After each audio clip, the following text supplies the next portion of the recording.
देखिए आगे के नेक्स्ट वीडियो में छात्रों अब हम चर्चा करेंगे पित्त वर्णकों के बारे में।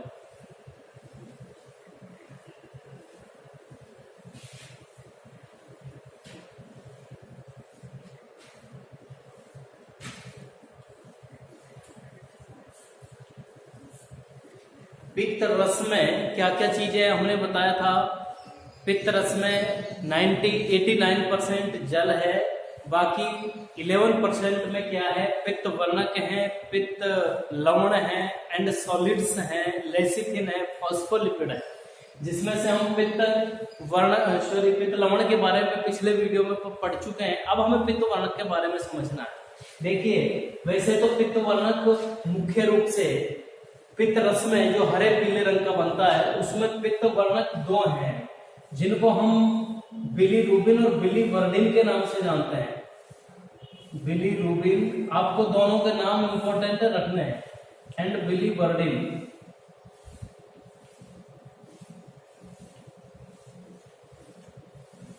ये दो वर्णक पित्त रस में पाए जाते हैं मोस्टली। नाम आपको विशेष रूप से याद रखना है, बिलीरुबिन और बिलीवर्डिन, ठीक है। लेकिन अब बात यह है, ये जो दोनों प्रकार के वर्णक हैं ये बनते किस प्रकार से हैं पित्तरस के अंदर, पित्ताशय में, लिवर के अंदर, यकृत में ही ये कार्यक्रम चलता है। और आपको विशेष रूप से ध्यान रखना है, इन वर्णकों का जो निर्माण है वो हीमोग्लोबिन के विखंडन से ही होता है। आपको विशेष रूप से ध्यान रखना है, इनका निर्माण किससे होता है, हीमोग्लोबिन के विखंडन से।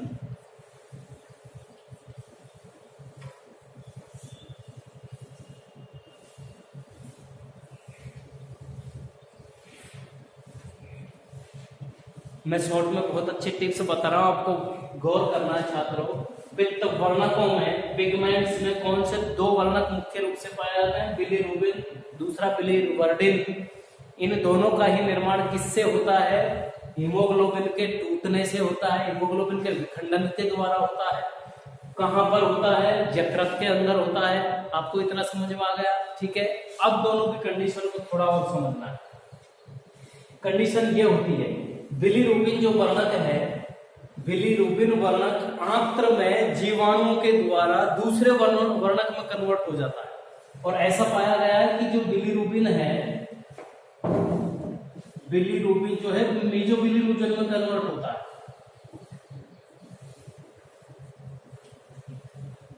बिलीरुबिन किस में कन्वर्ट होता है, मेजोबिलीरुबिनोजन में, मेजोबिलीरुबिनोजन। ये काम किसके द्वारा हुआ, आंत्रम उपस्थित सूक्ष्म जीव यानी जीवाणुओं के द्वारा। फिर कंडीशन क्या होती है, ये और आगे कन्वर्जेशन इसका चलता है और मेजोबिलीरुबिनोजन स्टर्कोबिलिन में परिवर्तित हो जाता है। स्टर्कोबिलिन,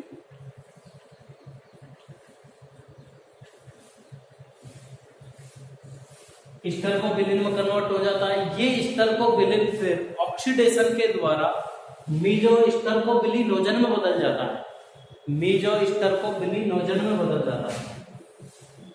ऑक्सीडेशन के द्वारा मीजो स्टर्कोबिलिनोजन में बदल जाता है। अब आपको ध्यान रखना है, ये जो मीजो स्टर्कोबिलिनोजन है ये भूरे रंग का होता है, और ये जो विष्ठा को भूरा रंग दिया जाता है ये कार्य इसी का होता है।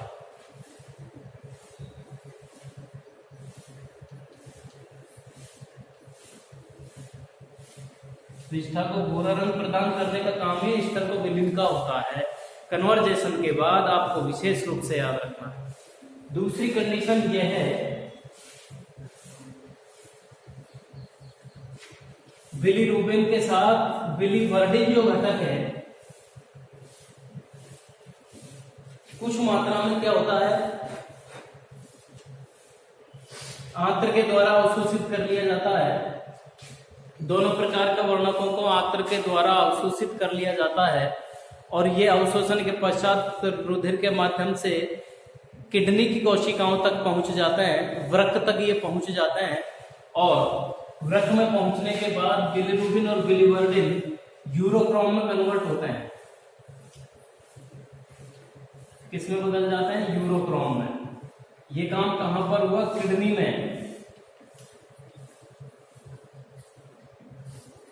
और इतना हमें पता है कि किडनी में ही मूत्र फिल्ट्रेशन की क्रिया होती है ना, मूत्र निर्माण की क्रिया होती है। नाइट्रोजनी वेस्ट को यहीं पर ब्लड से आइसोलेट किया जाता है, छाना जाता है, पृथक किया जाता है, ठीक है।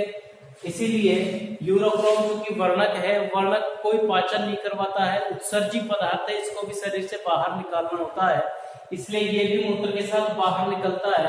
लेकिन यही वर्णक है, इसलिए यही वर्णक मूत्र को पीला रंग प्रदान कर देता है। तो यूरोक्रोम जो है क्या काम करता है? मूत्र को पीला रंग प्रदान करता है।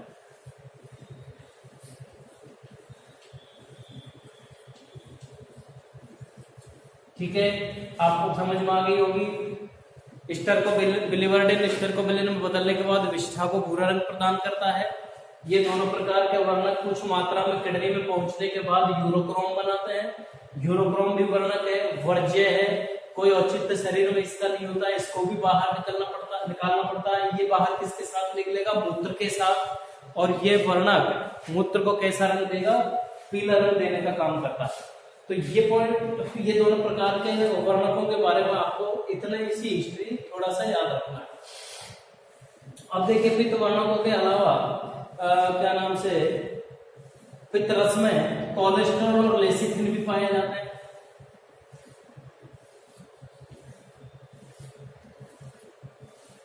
कोलेस्ट्रॉल में लेसिथिन, कोलेस्ट्रॉल और लेसिथिन दोनों ही क्या है? फॉस्फोलिपिड है।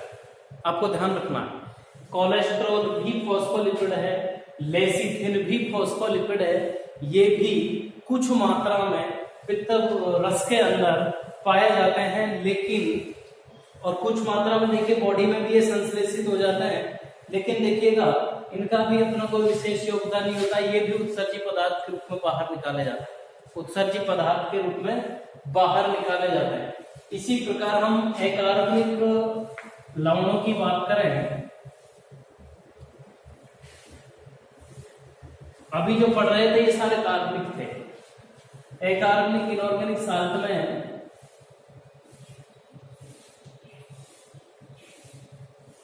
इनऑर्गेनिक साल्ट में देखिए सोडियम है मोस्टली, पोटेशियम है, मैग्नीशियम है, कैल्शियम है और CO4 आयंस हैं,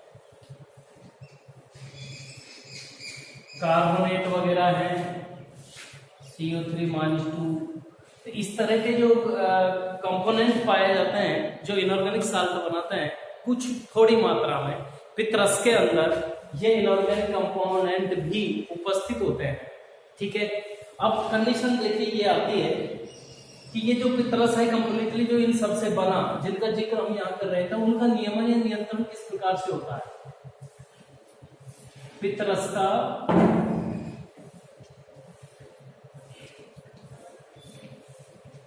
पित्त रस का कंट्रोल कैसे होता है? वैसे तो ऐसा माना गया है कि लीवर के अंदर जो लवण बनते हैं, पित्त लवण जो बनते हैं, ये पित्त लवण यकृत की कोशिकाओं पर जाकर के और पित्त रस के स्राव को उत्तेजित करवाते हैं, यानी कंट्रोल, नियमन, सीधा रेगुलेशन इसी से हो जाता है ना। और इसीलिए पित्त लवणों को कोलेरेटिक कारक कहा गया। कोलेरेटिक कारक, आपको ये शब्द याद रखना। कोलेरेटिक कारक कौन है? पित्त लवण है।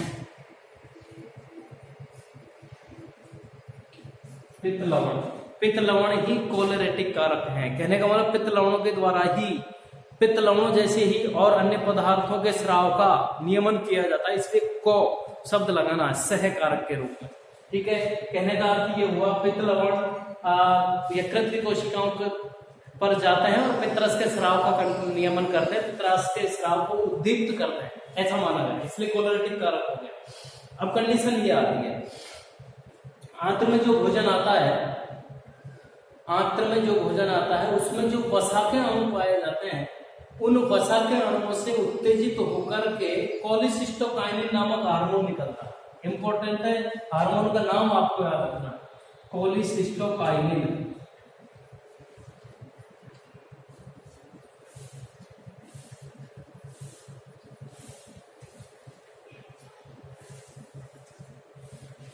कोलिसिस्टोकाइनिन हार्मोन निकलता है। किससे निकलता है? आंत्र से निकलता है। कब? जब भोजन आंत्र में पहुंचता है। किसके उद्दीपन से? वसा के उद्दीपन से। क्या निकला? कोलिसिस्टोकाइनिन हार्मोन निकला। ये हमें देखिए, इसमें कंडीशन ये है कि पितरस का जो नियंत्रण और नियमन है वो तंत्रिकाओं के द्वारा नहीं होता है, विशेष रूप से याद रखना है, केवल रासायनिक या हार्मोनल कंट्रोल यहाँ पाया जाता है। इसलिए हम बार बार कारकों की बात कर रहे हैं जो रासायनिक है या फिर हार्मोन है ना, जिसमें हमने कोलिसिस्टोकाइनिन का विशेष नाम लिखा। अब ये कोलिसिस्टोकाइनिन क्या काम करता है? रुधिर के साथ मिश्रित होकर के पित्ताशय तक पहुंचता है, पित्ताशय की कोशिकाओं तक पहुंचता है और वहां पर क्या काम करता है? पित्त रस के निकलने की क्रिया को उत्तेजित करता है, पित्त रस के निकलने को प्रेरित करता है, जिससे पित्तरस निकलता है। अब पित्तरस कैसे निकलेगा? पित्ताशय में जो पेशियां पाई जाती है उनमें संकुचन चलेगा। पित्ताशय में संकुचन के लिए उद्दीपन कहां से मिला? कोलिसिस्टोकाइनिन हार्मोन से। ये उत्तेजना देता है तो पित्ताशय की कोशिकाओं, पेशी कोशिकाओं में एक्साइटेशन होता है, जिससे संकुचन चलता है और पित्तरस स्रावित होता है।